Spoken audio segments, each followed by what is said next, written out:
आदाब नाज़रीन, Z news में आपका खैर मकदम है। जम्मू कश्मीर प्रदेश कांग्रेस कमेटी के रियासती social media executive member Bilal Rashid ने आज राजौरी में नामा निगारों से खिताब किया। उन्होंने जम्मू कश्मीर एलजी इंतजामिया से मांग की है कि मुगल रोड को आम आवाम के लिए मुस्तकिल तौर पर खोला जाए ताकि कोरोना के मरीजों को भी मुगल रोड से कश्मीर ले जाया जा सके। उन्होंने मजीद कहा कि यहाँ के गुज्जर बकरवाल तबका के लोग जो इस वक्त ढोक में रिहाइश पजीर हैं, उनके लिए ढोक में ही कोरोना वैक्सीन लगाने का इंतजाम किया जाए और इन ट्राइब्स के लोगों को ढोक की तरफ जाते हुए हरासा न किया जाए। उन्होंने कहा कि यहाँ के दूर दराज देहातों में अवाम के बीच कोरोना टेस्ट ड्राइव चलाया जाए और 18 से 45 साल की उम्र के लोगों को मुफ्त में वैक्सीन लगाई जाए।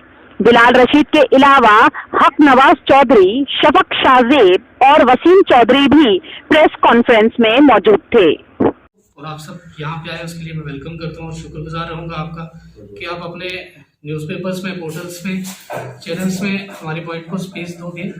आज की जो प्रेस कॉन्फ्रेंस है, इसका मेन मुद्दा यही है कि जैसे हम सबने देखा कि कोविड-19 का जो सेकेंड वेव का सर्ज हो रहा है, ये गांव देहातों में किस तरह गांव देहातों को चपेट में लिया हुआ और गांव देहातों में किस तरह नुकसान हो रहा है लोगों का, उसको लेके जो मिसमैनेजमेंट है, ये तो हम सबको पता है कि सेंट्रल गवर्नमेंट ने कितनी मिसमैनेजमेंट की है इसको, क्योंकि जो बीजेपी की सरकार थी वो पहले इलेक्शनों में बिजी रही, बाकी इधर उधर बिजी रही। उन्होंने जो साइंटिस्ट की एडवाइस थी, WHO की एडवाइस थी, उसको उसमें कंसिडरेशन में नहीं लिया और उसकी वजह से क्या हो रहा है कि देश में आज बहुत नुकसान हो रहा है।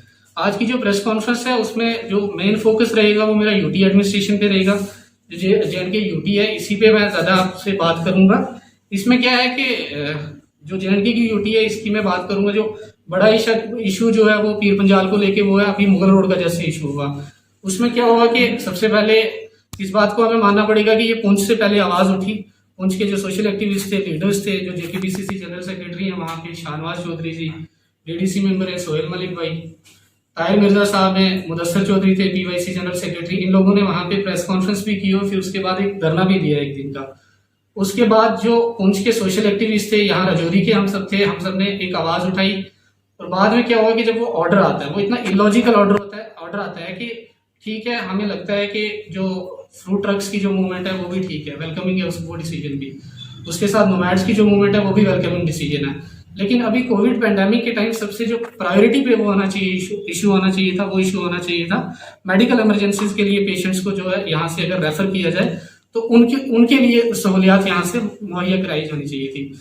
वैसा कुछ भी नहीं हुआ और हमारी अभी जो है, मैं इस प्रेस कॉन्फ्रेंस के माध्यम से, आप लोगों के माध्यम से मैं एक बार दोबारा ये डिमांड रखना चाहूँगा कि जो मुगल रोड की जो है फंक्शनिंग है वो जो उसको ऑपरेशनल करना चाहिए और मैं कहता हूँ सारी पब्लिक के लिए ऑपरेशनल करना चाहिए। और ये जो दूसरा पास वाला सिस्टम है, क्योंकि मेडिकल इमरजेंसीज में जब पेशेंट को ट्रीटमेंट की जरूरत होगी तब वो पास वगैरह नहीं बना पाएंगे, तो ये एक रिक्वेस्ट रहेगी एडमिनिस्ट्रेशन से, यूटी एडमिनिस्ट्रेशन से, कि बिना पास के जो है पेशेंट्स की जो मेडिकल इमरजेंसी के टाइम मूवमेंट होती है उसको अलाउ किया जाए।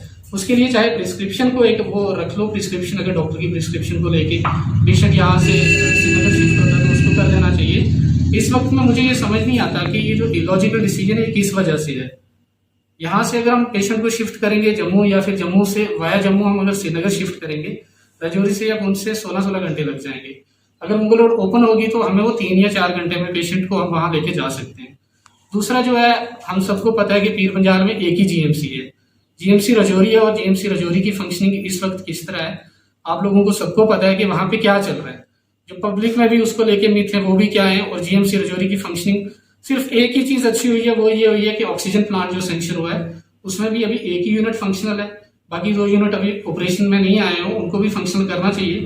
तो जो मेरी ये भी डिमांड रहेगी कि जो डिस्ट्रिक्ट हॉस्पिटल पुंछ में अगर ऑक्सीजन प्लांट है जो है उसकी व्यवस्था वहाँ की जाए तो वो भी बेटर है। ये चीजें मैंने पहले भी अपने वीडियो मैसेज के थ्रू ये मैंने डिमांड्स पहले भी उठाई थी और आज मैं दोबारा उठा रहा हूँ। यहाँ क्या हो रहा है कि दूसरी जो चीज़ है, जैसे यहाँ पे GMC राजौरी में जो मेडिकल स्टाफ की शॉर्टेज है, अगर वेंटिलेटर्स हैं, ICU बेड्स वगैरह हैं, लेकिन हमारे पास अभी स्टाफ नहीं है वो काम करने के लिए। और बहुत सारे लोगों की ये शिकायत रहती है कि जो सीनियर डॉक्टर्स वार्ड में इतनी विजिट नहीं कर रहे हैं, और जो वहाँ पे अमला लगा हुआ है, जो मेडिकल स्टाफ है, वो इतना केपेबल नहीं है कि जो मशीन्स को, जो वेंटिलेटर्स हैं या ICU बेड्स हैं, उनको सही तरह से चला सके। और वो पेशेंट के जो अटेंडेंट है उन पे छोड़ के रखा है, उन्हें तो इन चीज़ों का बिल्कुल भी इल्म नहीं होगा ना। ये हमारी डिमांड रहेगी, जो मेडिकल स्टाफ की शॉर्टेज है इसको एड्रेस किया जाए, चाहे वो किसी भी तरह से, जैसे कुछ फाइनल ईयर के स्टूडेंट्स हैं उनको इन्वॉल्व करना चाहिए, आयुष के कुछ डॉक्टर्स जो हैं वो इस तरह घर में बैठे हुए अनएम्प्लॉयड, उनको इन्वॉल्व करना चाहिए। ये जितना जल्दी हम ये एड्रेस करेंगे उतना जल्दी जो है मेडिकल जीएमसी राजौरी की जो है ये दिक्कत जो है ये दूर होगी। और उसके बाद जो है हमारा जो है, हम सब ने देखा है इन दिनों में कि जो नॉन कोविड पेशेंट्स हैं वो बहुत सफर कर रहे हैं, क्योंकि ओपीडीज वगैरह बंद है और नॉन कोविड पेशेंट्स अभी कहीं पे भी चेकअप वगैरह के लिए नहीं जा सकते। तो उसका ये मेरी एक मांग रहेगी कि सजेशन भी है, मांग भी है ये कि जो प्राइमरी हेल्थ सेंटर है हमारे, सब सेंटर है, डिस्पेंसरीज वगैरह है, वहाँ पे डॉक्टर्स है, वहाँ पे अमला है, उन लोगों को इन्वॉल्व करके वहाँ पे जो नॉन कोविड पेशेंट्स हैं उनको डाइवर्ट करके वहाँ पे इलाज मुहैया कराया जाना चाहिए। ये ना हो कि हम कोविड पेशेंट्स को बचाते बचाते जिसमें हम पूरी तरह से विफल रह चुके हैं उनको नहीं बचा पा रहे, और साथ साथ में हम नॉन कोविड पेशेंट्स को भी लूज कर रहे हैं। तो ये एक इशू ये रहेगा कि नॉन कोविड पेशेंट्स के लिए पीएचसीज वगैरह एक्टिवेट करनी चाहिए, पीएचसीज में वहाँ उनको इलाज जो है मुहैया कराना चाहिए। उसके बाद जो मैंने खुद यहाँ पे देखा है, मैं लास्ट मंथ जो है मेरे पापा कोविड पॉजिटिव थे, तो मैं उनके साथ जीएमसी जम्मू में था। मैं यहाँ वापस आया, मैं पहले आइसोलेशन में रहा, हालांकि मेरा टेस्ट नेगेटिव था। मैंने वापस कंफर्मेशन के लिए यहाँ पे रैपिड भी करवाया और आरटीपीसीआर भी करवाया। ये चीज मैंने देखी कि जम्मू में आरटीपीसीआर का अगर आप सुबह टेस्ट करवा रहे हो, सुबह सैंपल ले रहे हो, तो आपको रात 10-11 बजे तक पता चल जाता है कि आप पॉजिटिव हो या नेगेटिव हो। यही दिक्कत यहाँ पे क्या हुई कि आरटीपीसीआर करवाने के बाद मैं डेली सीएमओ ऑफिस से भी टच में रहा, एक कोई ना कोई मेरी ओर से जाता था वहां पे रिपोर्ट लेने के लिए, क्योंकि मैं तो वापस आइसोलेशन में चला गया था। मुझे बराबर जो है 5 दिन के बाद रिपोर्ट मिली। अगर इसमें देख लो कि अगर कोई पेशेंट पॉजिटिव है, यहाँ पे हमने देखा है कि हर इंसान के पास ये सहूलियत तो है नहीं कि उसके पास अपनी गाड़ी हो या फिर उसके घर में जो है आइसोलेशन की सारी फैसिलिटीज हो। अगर खुदा न खास्ता वो पेशेंट पॉजिटिव होता है तो कितने लोगों के लिए वो सुपर स्प्रेडर का काम करेगा कोरोना का, तो कितने लोगों को और इन्फेक्ट करेगा। एडमिनिस्ट्रेशन को ये वाली जो है ये इस चीज पे ध्यान देना चाहिए कि आरटीपीसीआर रिपोर्ट जितनी जल्दी अवेलेबल हो सके वो उतनी जल्दी पेशेंट को अवेलेबल करानी चाहिए। उसके बाद क्या है कि अभी टेस्टिंग जो विलेजेस का देखा है, विलेजेस की जिस दिन का मैं यहाँ पे आया हूँ, वॉलंटियरिंग का काम भी कर रहा हूँ मैं इधर उधर, और जब मैंने राजौरी में आके देखा है बहुत सारे गांव से कॉल आ रही है, बहुत सारे गांव में लोगों को, किसी को बुखार है, माइल्ड सिम्टम्स, हर कोई जहाँ से फोन कर रहा है वहां पे लोग माइल्ड सिम्टम्स से सफर कर रहे हैं, लेकिन वहां पे कोई टेस्टिंग नहीं हो रही है, कोई कुछ नहीं हो रही है। वो लोग, अभी तो लॉकडाउन लगा हुआ तो वो लोग यहाँ बाजार आने से भी डर है उनको। तो उससे ये मेरी डिमांड है कि जो डोर टू डोर, जैसे पिछले दिनों में भी ये साइंटिस्ट ने भी बोला, जितने एक्सपर्ट्स थे उन्होंने भी ये एडवाइस दी है कि अभी विलेजेस में हमें क्या करना चाहिए। मैंने पहले भी एक बार बोला था कि 3 T's का जो है वो अभी से हमें अप्लाई करना पड़ेगा मेथड। पहला टेस्टिंग, ट्रेसिंग और ट्रीटमेंट। अगर हम वो नहीं करेंगे तो गांव में बहुत तबाही मच जाएगी, गांव के लोगों को हम बहुत लूज करेंगे। और अभी वही हो रहा है, राजौरी पुंछ के जो पहाड़ी इलाका है यहाँ पे हम वही देख रहे हैं कि गाँव में बहुत सारे केसेस आ रहे हैं लेकिन वो रिपोर्ट नहीं हो रहे। और वो क्या कर रहे हैं, वो लोग जो है आपस में आ जा भी रहे हैं, तो वो कोरोना की वहां पे इन्फेक्शन जो है वो रुक नहीं रहा और स्प्रेड होगा। और जैसे जैसे अगर ये केस खुदा न खास्ता कल को सीरियस टर्न ले लेते हैं तो फिर ये एडमिनिस्ट्रेशन को भी संभालना मुश्किल हो जाएगा और लोगों को भी जाने वाली बहुत नुकसान होगा। एक ये चीज थी टेस्टिंग की, और दूसरा ये था कि जो वैक्सीनेशन को लेके मिक्स बने हुए हैं, एडमिनिस्ट्रेशन को इन्वॉल्व करना पड़ेगा टेस्टिंग के लिए भी और वैक्सीनेशन के लिए भी, चाहे वो पंचायती राज इंस्टीट्यूट से सरपंच है, वहाँ के पंचीज है, वहाँ के रिलीजियस फिगर्स है। हम अभी जो है मस्जिदों का, मंदिरों का इसलिए भी इस्तेमाल कर सकते हैं कि वहां से हम अनाउंस करें, वहां पे हम कोरोना अवेयरनेस के बारे में वहां से काम करें, वहां अनाउंस करें कि कोरोना का टीका जो है इससे कोई प्रॉब्लम नहीं है, कोई दिक्कत नहीं है, जिनको टीका लग रहा है वो बहुत सेफ है। और ये चीज मैंने खुद भी देखी है कोविड वार्ड में 1 महीना रहने के बाद कि जिनको वैक्सीनेशन लगी हुई है वो इतने सीवियर नहीं जा रहे हैं केसेस, जिनको वैक्सीनेशन नहीं लगी हुई है वो बहुत सीवियर केसेस जा रहे हैं। जो मिथ कंस्पिरेसीज अभी फ्लोट कर रही है, इस पे एडमिनिस्ट्रेशन को ही काम करना पड़ेगा। देखो, हम अगर अभी कहेंगे कोई वॉलंटियर, कोई यूथ या वो सारी चीजें वो अवेयरनेस का काम करेंगे, वो कर सकते हैं, लेकिन they are no alternative to institutional failure. और इंस्टीट्यूशनल फेलियर की वजह से ही हमें ज्यादा नुकसान हो रहा है। हम जैसे जीएमसी की बात कर रहे थे, जीएमसी में जो ज्यादा नुकसान इस वजह से नहीं हो रहा है कि पेशेंट कोविड पॉजिटिव है, तो इस वजह से हो रहा है उनको फैसिलिटीज नहीं मिल रही, मेडिकल स्टाफ जो है वो केपेबल नहीं है वहाँ पे पूरी तरह से उनकी ट्रीटमेंट के लिए, उनको ऑक्सीजन नहीं मिल रही है, इस वजह से हो रही है। और वही सब जो है वैक्सीनेशन की जो बात है, वैक्सीनेशन का भी वैसा ही होगा। अगर वैक्सीनेशन नहीं करेंगे वहाँ के, हम अभी रिलीजियस फिगर्स को नहीं इन्वॉल्व करेंगे, लोकल जो पंचायती राज इंस्टीट्यूट है, सरपंचेज हैं, पंचेज हैं या और नंबरदार चौकीदार, उनको इन्वॉल्व नहीं करेंगे, एक अवेयरनेस ड्राइव नहीं चलाएंगे तो ये इसके लिए बड़ा मुश्किल हो जाएगा। लेकिन मौजूदा सरकार से तो बड़े बड़े दावे, हाँ, ये तो बहुत बड़े दावे किए हैं। हालांकि इसी पे मैं अगली बात रखना चाहूंगा। हमें जैसे अनाउंसमेंट हो गई थी और बड़ी गाजे बाजे से एक अनाउंसमेंट हुई थी कि 18 to 45 के लिए 1 मई से जो है वो अवेलेबल हो जाएगा वैक्सीन। अभी तक कहीं पे कोई स्लॉट अवेलेबल नहीं है।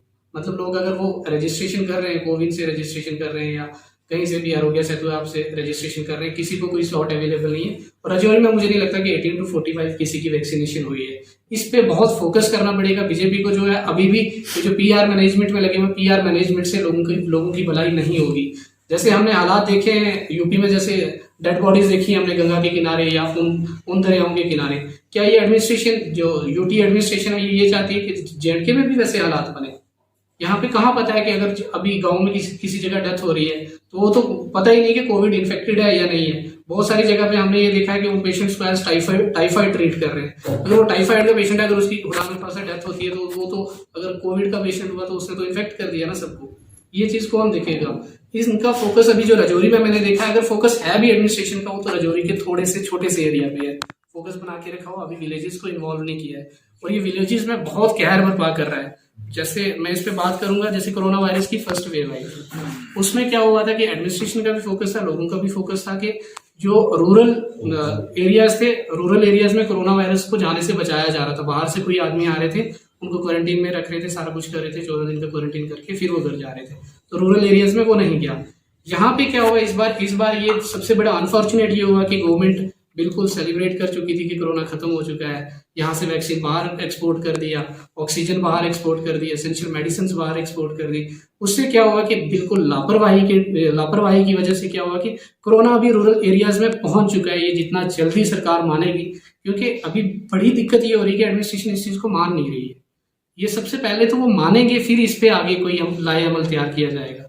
ये उनको मानना चाहिए। यहाँ से अभी जो है उसका क्या नाम, पहले एड्रेस करे ये सारी चीजें, रूरल एरियाज को, रूरल विलेजेस जो है उनको बचाना चाहिए। और फिर उसके बाद एक जो देखा है मैंने, पुलिस जो है वो as corona front line warrior हम सबको पता है और उनका रोल जो है इसमें बहुत बड़ा होता है। इसमें हम क्या देख रहे हैं कि जो यहाँ की पुलिस है वो इसको लॉ एंड ऑर्डर प्रॉब्लम की तरह एड्रेस कर रही है, जबकि ये हेल्थ इमरजेंसी है। बहुत सारे लोगों में इन दिनों में, अगर मैं राजौरी वाली साइड, टाउन वाली साइड कहीं निकला भी हूँ, तो मैंने बहुत सारे लोग ऐसे देखे कि पुलिस बिना पूछे डंडा चला देती है। उसमें क्या हो रहा है कि बहुत सारे लोग कहीं कोई मेडिसिन लेने आया है, कोई टेस्ट करवाने आया है। हम सबको पता है कि पुलिस का, खासकर राजौरी कुंज के गाँव एरियाज में, पुलिस का और पब्लिक का इतना मीठा रिलेशन नहीं है। पुलिस से पब्लिक बहुत डरती है और उसको क्या है कि यहाँ पे हम एक ही तरह से काम कर सकते हैं, इसको एड्रेस कर सकते हैं परसुएशन से। लोग अगर कोई टेस्ट के लिए आ रहा है तो उसको हम फैसिलिटीज प्रोवाइड करवाएंगे, उसको टेस्ट मिले, बावजूद इसके लिए उसको रास्ते में हाथी वाले जो पुलिस वाले वो डंडे चलाएं। और इस वजह से मैंने बहुत सारी जगह पे देखा है, मैंने बहुत सारे लोगों से कॉल की कि आप आओ, हम आपका टेस्ट करवाते हैं या जो फैसिलिटीज आपको चाहिए हम उनको प्रोवाइड करवाते हैं। उनका यही होता है कि हम आएंगे कैसे, पुलिस जो है रास्ते से वो आने नहीं दे रही। उस वजह से बहुत बड़ी दिक्कत हो रही है। पुलिस को इसको देखना पड़ेगा, हेल्थ इमरजेंसी की तरह लेना पड़ेगा। ये बड़ा अनफॉर्चुनेट है कि कोरोना वायरस की जो फर्स्ट वेव आई थी उसमें ना मेडिकल डिपार्टमेंट ने कुछ सीखा, खासकर मैं जीएमसी राजौरी की बात करूँ, ना जीएमसी राजौरी ने कुछ सीखा, ना पुलिस एडमिनिस्ट्रेशन ने कुछ सीखा, ना डिस्ट्रिक्ट एडमिनिस्ट्रेशन ने कुछ सीखा, और ना जो बाकी एक्सपर्ट्स थे उन्होंने कुछ सीखा।